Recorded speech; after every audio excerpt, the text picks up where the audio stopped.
তাড়াতাড়ি যাই, মিটার যে কেটে নিয়ে গেল। এই ভাই মিটার কাটতেছেন কেন আমাদের? এই থামেন থামেন, মিটার কাটিন না। মিটার কাটবো না ছাড়া কি করবো? 3 মাস ধরে তো আপনি বিল দেন না। ভাই তাই বলে কি আপনি আমার না বলি আপনি আমার মিটার কাটিয়ে দেবেন? ভাই আপনি বিল দেননি তা কি করবো? আমার তো অফিস থেকে পাঠাইছে। অফিস থেকে আইছেন বলে আমার না বলে আপনি মিটার কাটবেন? ভাই আমাদের এত কথা বলার সময় নেই, তাড়াতাড়ি মিটারটা কাটেন, আমাদের অন্য জায়গায় যাইতে হবে। হ্যাঁ, অত কথা বলার আমার সময় নেই, এখন মিটার কেটে অন্য জায়গায় যেতে হবে। ভাই ভাই ভাই, আমাদের মিটারটা কাটেন না। কথাটা একটু শুনেন। দেখেন আপনি মিটারটা কেটেন না, আমি বিদ্যুৎ বিল কেন দিইনি, আপনি আমার কথাটা একটু শোনেন। ভাই আপনার কোনো কথা শুনতে পারবো না, এখন ঝামেলা করেন না, এখান থেকে যান। ভাই আপনার অনুরোধ করি, আমার মিটারটা ভাই কাটেন আপনি না, পা আমি গরিব ধরেন কেন? মানুষ। এখান থেকে যান।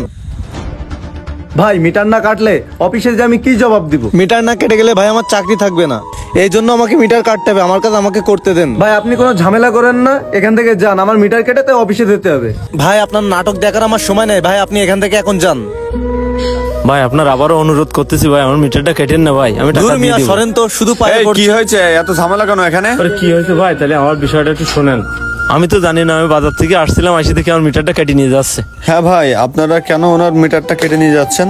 ওনার 3 মাসের বিল বাকি রয়েছে, এজন্য ওনার মিটার আমরা কাটতে আসছি। ভাই আপনি যেহেতু 3 মাসের বিল বাকি রেখেছেন, তবে তো তাহলে তো মিটার কেটেই নিয়ে যাবে, এখানে তো আমাদের কিছু করার নেই। আপনি বিলের টাকাটা পরিশোধ করে দেন, তাহলে এনারা আর মিটার কেটে নিয়ে যাবে না। ভাই আমারও 2 দিন সময় দেন, আমি বিল দিয়ে আসবো না ভাই, আমি মিটারটা কেটেন না ভাই, আমি গরিব মানুষ, সবসময় তো টাকা গুছাতে পারি না, আমি ভ্যান চালাই খাই, আমার একটু 2 দিন সময় দেন।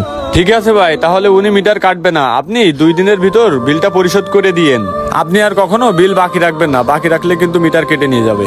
আর খায়ের সাহেব উনি বিল পরিশোধ করে দিবে, আপনি ওনার মিটারটা এখন আপাতত কাটেন না। ভাই আপনি যেহেতু বলতেছেন আজ কিনার মিটারটা কাটছি না, ভাই তাহলে 2 দিনের মধ্যে বিলটা পরিশোধ করে যেন। ঠিক আছে ভাই, উনি 2 দিনের ভিতরে বিলটা পরিশোধ করে দেবে, আপনার মিটারটা কাটার দরকার নাই। আর মনির ভাই আপনাকে একটা কথা বলি, আপনি শোনেন। এখন যে বারবার লোডশেডিং হয় এর কারণ কি জানেন? আমরা কিন্তু বেশিরভাগ মানুষই বিদ্যুৎ অপচয় করি। সময় বাসা থেকে বের হওয়ার সময় ফ্যান এবং লাইটের সুইচ অফ করি না, দিনের বেলাও অকারণে বাতি জ্বালিয়ে রাখি। আমরা কিন্তু বিদ্যুৎ অনেক অপচয় করি, এত বিদ্যুৎ অপচয় করা কিন্তু ঠিক না। পানি 1 বালতির জায়গায় 10 বালতি খরচ করেন, ফেলে ফেলে পানি নষ্ট করে, এসব কি ঠিক? মোটর খাটায় ঘন্টার পর ঘন্টা বালতিতে পানি ভেসে যায়, অথচ আপনারা মোটেও খেয়াল করেন না। এতেই কিন্তু আমাদের বিদ্যুতের অনেক অপচয় হচ্ছে। আমরা এই অপচয়গুলো করব না, সব সময় আমরা বিদ্যুৎ সম্পর্কে সচেতন থাকব। সচেতন থাকলেই কিন্তু আমাদের বিদ্যুতের কোনো ঘাটতি পড়বে না। আমরা এই সাধারণ মানুষই কিন্তু এই বিদ্যুৎগুলো ব্যবহার করি, এবং সাধারণ মানুষ চাইলেই কিন্তু বিদ্যুতের ঘাটতিগুলো পূরণ করতে পারি। আপনার আমার মতো সবাই যদি আজকে সচেতন হয়, তাহলে বিদ্যুৎ অপচয় কম হবে। বিদ্যুৎ অপচয় না করলে কিন্তু বিদ্যুতের ঘাটতিও পড়বে না, আর আমাদের ঘন ঘন লোডশেডিং হবে না। এজন্য আপনি সচেতন থাকবেন এবং প্রতিবেশী সকলের সচেতন থাকতে বলবেন। কি ভাই, সবাইকে সচেতন করবেন তো?